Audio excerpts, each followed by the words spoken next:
The pivot that is helpful is to say, yes, and there's something else we need to talk about. Yep. Well, the technique that I recommend leaders consider is when they are having discussions, whether it's with an employee, a customer, a vendor, a stakeholder, whoever. The classic MO right now that people get into, you're having a dialogue with somebody, you hear them say something, and you say, "Yeah, but blah blah Ooh. blah," and it's that "but" that becomes the trigger word that I believe, and studies I've read do in fact agree that that's a trigger that does activate that limbic brain saying, "All right, now we're in protection mode. I've just been challenged." The but is the challenge.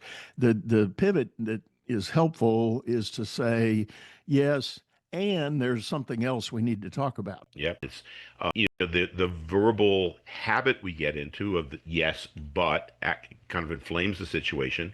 Yes, and here's an additional thing, or the technique that I talk about in my book is a variation of yes and, which is the what I like about that.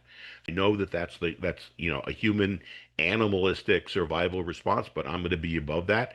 And so you concentrate on what they said, and you come back with, what I like about that is, and you repeat something that you found helpful in what they said, and then you open up and, I was also thinking, and so you're adding to that idea. And that's just a variation on your yes and. I think at the root of it is the whole idea of keeping it inclusive and bolting on and adding on to the discussion rather than chopping it up and X no on this one and yes on that one, and keep it going that way. And my guess is that when you're coaching leaders and you teach them those techniques, they become much better leaders because they don't feel like they have to be right all the time.